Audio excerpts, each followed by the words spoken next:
Well, so many questions around all of this, and we can shed some light on some of those. With us is consumer expert Kate Hardcastle, who joins us. Kate, good morning to you.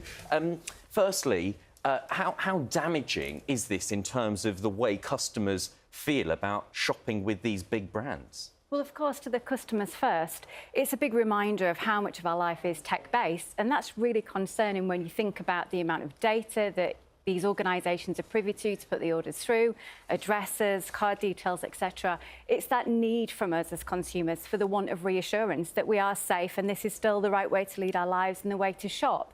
For the brands particularly, though, it's not just the financial losses, it's of course the brand damage and reputation, whilst that organisation tries to work out the right ways to deal with it for their team members, for the consumer, and of course for the brand generally. And what would you advise shoppers and customers to do if they're worried about orders not being fulfilled, about their data as well? Shoppers absolutely must be buyer beware is what we need to do. We need to make sure that we feel confident we're always transacting with the organisation. Be very clear that any emails coming into you about your orders or that might not look like they're authoritative, you've got all the rights to contact that organisation and make sure that you are absolutely crystal clear the transaction is yours and that it feels confident and you're comfortable with the fact that, you know, your information is being held. What we've heard from M&S particularly so far is the data from us consumers is safe and that this is something that they're having to go through as an organisation to get to a point where they can start trading online again. What's interesting is the impact this is going to have on them just in sales, just plain business, because this is that time of year, isn't it, where 1st of May, hottest day of the year, it's spring, people do almost a refresh, particularly in online shopping, and they buy, but if they're not getting those orders, they're going to go somewhere else, and that loss of business perpetuates a new habit, doesn't it? So you could see quite a big shift in terms of customer loyalty to other brands. You're absolutely right. It's a big period between the Easter bank holiday that's coming.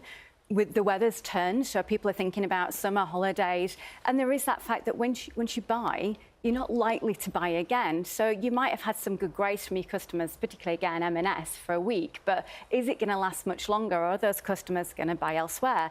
There's huge competition in the market. There's been a swell online from not just retailers with stores and brands that are known, but new incomers as well that come into the marketplace with value and speedy deliveries on option.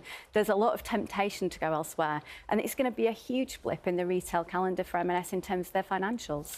Do you think, Kate, looking forward, that this is just going to be a reality for the retail businesses and for consumers? But it's complicated now. Technology is deep in all systems. Do you think this is the way it's going to be? You're right, Charlie, that it's part of our day-to-day life. The more we lean into technology, the more we have to understand how complicated it can be. And how often it might go wrong. Exactly. For organisations, it's less about them having a separate tech department and more about this being core business. The way an organisation handles this will be down to exactly how that business proves itself going forward. It has to build trust, it has to show confidence, and it has to protect the customer and stakeholders at all costs. Kate Hardcastle, consumer expert, thank you so much for joining us. Ben, thank you.